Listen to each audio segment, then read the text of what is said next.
whiskey finishing school is back, and it's in its emo phase. So we all had that phase in school. Maybe we want to forget about it. Maybe we look back on it fondly. Some of us went through a bit of an emo phase. And if you want your whiskey to be a little on the darker side and reminiscent of that interesting time in our lives, then it's entirely possible an Armagnac finish is exactly what you're looking for. So here I have some Armagnac.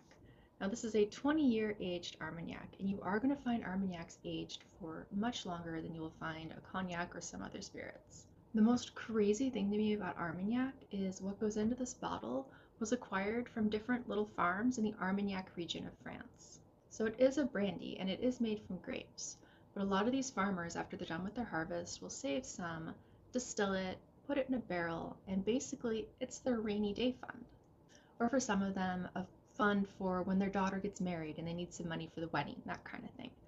So you're going around to these different farmers and you're purchasing their own Armagnac.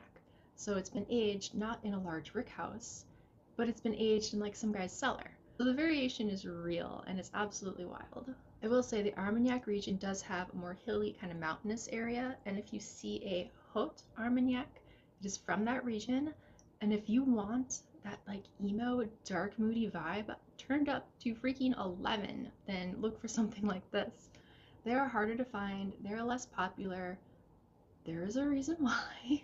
So what you're getting out of Armagnac is more of those like leathery, tobacco, darker, heavy spices like clove, dark cherries, figs, plums.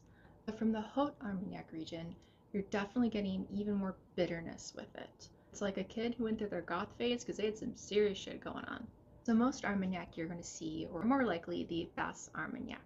So if you like the older, oakier whiskeys, and you're on a budget, you might want to look for some that are Armagnac finished.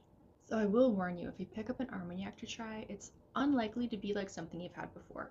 So the first sip, you're just going to be like, what was that? So give your palate a moment to adjust. Don't take it too seriously the first sip.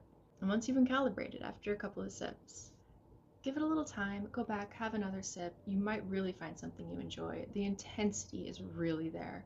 If you imagine having a glass like this up on the mountains overlooking snow caps, oh, it just sounds beautiful. Not a lot of things will stand up to a cigar. It's entirely possible something like this will. You'll have to let me know if you tried an Armagnac with a cigar. How's the pairing? So there's a quick peek into some of the notes that you will find if you get a whiskey that has been finished in an Armagnac barrel.